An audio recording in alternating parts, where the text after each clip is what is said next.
ल सुनौ है त साथीहरू समाचार कस्तो रहेछ। यही चैत्र 15 गते काठमाडौँमा राजावादी र गणतन्त्रवादीहरूको घमसान शक्ति प्रदर्शन हुँदैछ। त्यो दिन काठमाडौँमा लाखौं लाख मानिस सडकमा उत्रने अनुमान गरिएको छ। गणतन्त्रवादीहरूलाई पेल्न राजावादीहरू टाढा टाढादेखि काठमाडौँ भेला हुने तयारीमा छन्। उता गणतन्त्रवादीहरूले त मोर्चा नै बनाएर प्रदर्शनको भरपूर तयारी गरिरहेका छन्।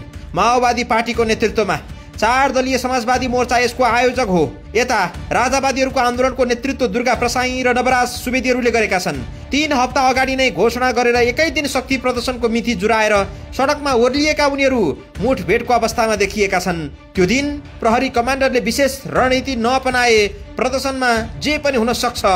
सुनि पनि सक्यो समाचार। अब कुरा आयो भोलि चैत्र 15 गतेको।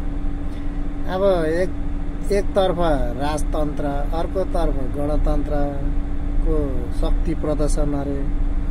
यो शक्ति प्रदर्शनको पछाडि चाहिँ रोड म्याप के छ त? न राजतन्त्रतर्फको कुनै रोड म्याप हुनु, न गणतन्त्रको हुनु, खालि शक्ति प्रदर्शन अरे। शक्ति प्रदर्शन गर्ने अनि दुनियाँको छोराछोरीको, बुढाको, बाउको ढाड खुस्काउने, खुट्टा भचाउने, टाउको फुटाउने, अनि सारा बच्चाहरूलाई, युवाहरूलाई प्रभावित पार्ने, अनि पासपोर्ट बेच्ने, अनि खाडीतिर जान बाध्य बनाउने, यिनीहरूको लक्ष्य रोडम्याप भनेको यही हो। अब एससी दिएर सक्ने बच्चाहरू, ब्याचलर पढिसकेको बच्चाहरूलाई देशमा बस्यो भने यसरी नै शक्ति प्रदर्शन गरिहाल्छ। अनि त्यसको विकल्प के त भन्दा अब एउटा न एउटा बहाना बनाउने, वर्षमा 2-4 आन्दोलन मचाउने, कहिले के काण्ड मचाउने, अनि युवाहरूलाई प्रभावित पारेर देशमा बसि नसक्नुको बनाएर लखेट्ने युवाहरूलाई, अनि बुढाखाडा मात्रै बस्ने देशमा। अब यो 52-53 सालदेखिको यताको र 52-53 सालदेखिको 10 वर्षे जनयुद्धको परिणाम र 72 सालको भूकम्पको परिणाम अहिले देशले भोग्दैछ, युवाहरूले भोगिरहेछ परदेशमा। अब यो गणतन्त्र र राजतन्त्रको यो शक्ति प्रदर्शनले अब फेरि 20 वर्ष पछाडि नेपाल पुरै बन्जाड बनाउने भयो। माओवादीको 10 वर्ष युद्धले जग्गा जमिन सबै बाँझो बनायो, गाउँ सबै रितायो, सबै अलिअलि बचेकोहरूलाई सबै खाडीतिर, युरोपतिर धकल्यो। 72 सालको भूकम्पले पनि त्यही ल्यायो परिणाम। अब यो दुई दलको शक्ति प्रदर्शनले पनि गर्ने भनेको यसै अब रहलपहल सबैलाई निखार्ने हो। अनि कि चाइनाले कोल्याप्प पार्छ कि इन्डियाले कोल्याप्प पार्छ, यो सबै बाहिरको नीतिले चलेको यिनीहरू खालि पैसाको पछि परेर यो सरकार बिग्रेको हो। सरकार त कमसेकम दह्रो हुनुपर्छ नि। सरकार गुज्रेका भएपछि यस्तै हुन्छ। रुख कोत्रे मात्रै परे त भाँचिएर पनि पलाउँथ्यो होला।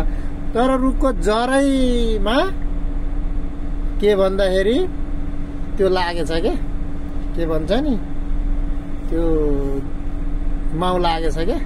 त्यो जरामा पुरै किरा लागेपछि त अब उजाडै हुने भयो। त्यही हो हाम्रो देशको हालत। यिनीहरूले बनाउनु खोजेको नै सिक्किमीकरण, सिक्किम जस्तै बनाउनु, दार्जिलिङ सिक्किम जस्तै बनाउने हो, भुटान जस्तै बनाउने हो। हेर्ने भुटानमा सबै नेपाली छ, राई, लिम्बू, मतली, छेत्री, बाहुन, गुरुङ सबै छ। सिक्किम दार्जिलिङमा पनि त्यही छ, नेपालमा पनि त्यही छ। भाषा पनि त्यही बोलिरहेछ। तर नेपाल भन्दैछ अब यिनीहरूले नेपालको नामै मेट्ने, अस्तित्वै मेट्ने खालको चाहिँ सरकार भयो। यो बुढो सरकारहरूले केही गर्दैन। आउने अब रवि लामिछाने जस्तो, हर्का साम्पाङ जस्तो, गोपी हमाल जस्तो, बालेन जस्तो मान्छेहरूलाई यस्तो गरेर मुठीमा झिङ्गा समाएर राखेको जस्तो, माखा समाएर राखे जस्तो गरेछ। अनि विस्फोट त हुने भयो। विस्फोट हुँदै जाँदाखेरि अब युवाहरूले देश छोड्नु पर्ने भयो। हेर्नुहोस् ए राम राम राम राम राम। ल अब भोलिको लागि ढाड खुस्काउन कसले आज तेल लाउँदैछ। आज 4 बजेसम्ममा अब नोटिस जारी हुन्छ भन्दै थियो। अहिलेसम्म त केही न्युज सुनिएन नयाँ त। अब आन्दोलनकारीहरूले चाहिँ जोडतोड लाउँदै होला भित्रभित्र होइन। अब भोलि र पर्सि फेरि हेर्दै जाउँ। यिनीहरूले गर्ने भनेको त देश बनाउने होइन बिगार्ने नै हो क्या। बाँदरले न त आफूले घर बनाउँछ न बनाएको रहन दिन्छ। त्यस्तै हो। यिनीहरूले देश बिगार्ने हो। जसरी पनि जनता लखेट्ने हो, बच्चाहरू लखेट्ने हो। अब सबै गाउँ रित्ताउने हो। सहर बजारमा सबै विकृति फैल्याउने हो। 2-4 जना भएकाहरूलाई यसरी नै भाँड्ने भाँडभाइलो गर्ने। केही छैन देशमा। सेवा सुविधा जनधनको सुरक्षा केही छैन। अब हिजो इटरीमा आगो लाग्यो। ल हेरौँ त्यो इटरीमा आगो लाग्दाखेरि अब सबै धस्ता छैन। कुनै त्यस्तो इटरी जस्तो मेन सिटी मेन जङ्सनमा कुनै नयाँ नयाँ प्रविधिहरू केही पनि छैन। आगो लागेर त्यत्रो नोक्सान। अब ताप्लेजुङमा लाग्यो, खोटाङमा लाग्यो अस्ति छैन। अब भोलि हाम्रै गाउँ बजारमा लाग्न सक्छ छैन। दमकल छैन, कुनै नयाँ प्रविधि छैन, कुनै पानीको स्रोत छैन, केही छैन। कुनै चिजको न जनको सुरक्षा छ न धनको सुरक्षा छ। कमाउने मान्छेको जनधनको सुरक्षा छैन। कुनै यिनीहरूको कुनै नीति नै छैन क्या। गतिलो खालि कसरी हुन्छ मान्छे भड्काउने। र अब भोलिको न्युजको लागि केही अब मनमा नै सोच्दा बोल्नै मन लागेर बोलियो। हेर्नुहोस् युट्युबमा नै हालिदिन्छु, टिकटकमा नै हालिदिन्छु होला, फेसबुकमा नै हालिदिन्छु होला। तपाईँहरू सबैले हेरेर के हो प्रतिक्रिया कस्तो लाग्यो भन्नु होला। मैले मेरो मनमा लागेको कुरो राखेको। हजुरहरूलाई कस्तो लाग्यो कमेन्टमा भन्नु होला। र फुल भिडियो हेरेर सपोर्ट पनि गर्नु होला। सपोर्ट केही गर्नुपर्ने हेरिदिनु न, विचार राख्नु न। त्यति हो मलाई लागेको कुरो। 52-53 सालदेखिको यता 72 सालदेखिको यता आजसम्मको दिनमा नेपालको विकास प्रगति उन्नतिको अलिकति मनमा खुल्दुली लागेको थियो। त्यही भएर मैले नि अब चिन्ता लाग्यो भोलिको विषयमा। त्यही बोले हो। तपाईँहरूले नि मन पेट खोलेर कमेन्ट गर्नु होला। म कमेन्टको बाटो कुरिरहन्छु।